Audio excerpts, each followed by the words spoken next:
the first real clash with the Jersey establishment and the first real clash with the Jersey culture came as a result of our looking at firearms and the firearms registration on the island.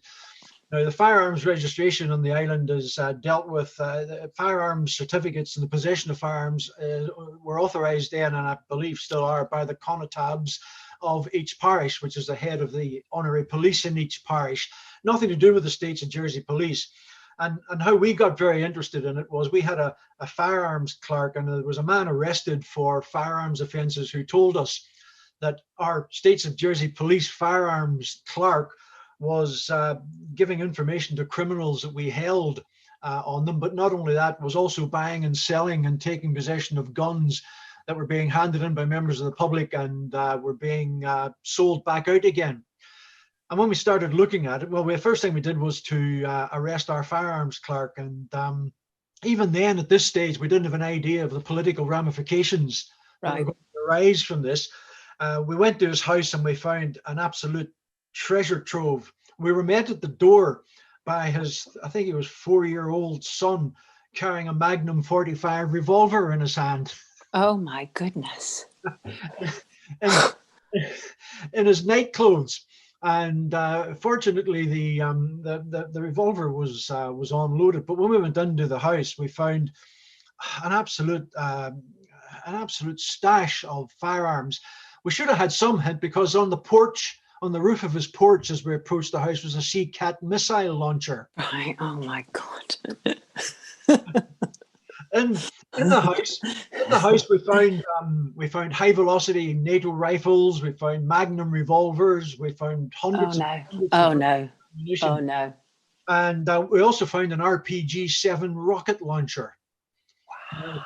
I think during the whole of the Troubles in Northern Ireland, they only recovered 3 RPGs rocket launchers. Wow. We found this one in Jersey, and there was very little wrong with it. There was a broken catch on it somewhere, but it could easily have been.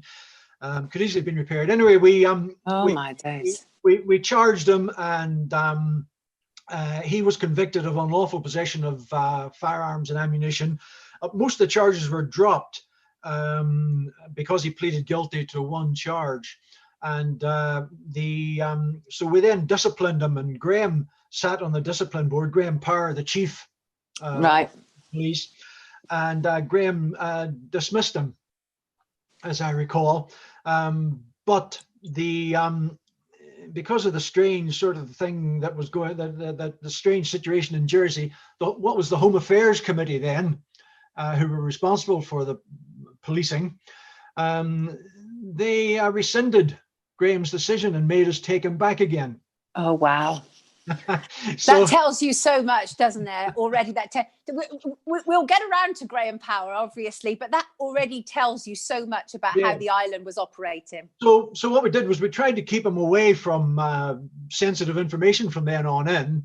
We had no choice but to take him back, but then we caught him again, unlawfully accessing information on our computers, and we forced him out this time. But as a little postscript, again, which goes to show the situation in Jersey, a few years later, I found out that he was within 24 hours of being sworn into the honorary police on the island. Now, the titular head of the honorary police is the Attorney General.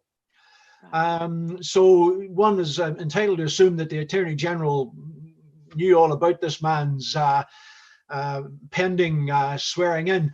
I disclosed everything to the Attorney General, and his swearing in was postponed, but I later found out that he was sworn in and became an honorary policeman right. later on.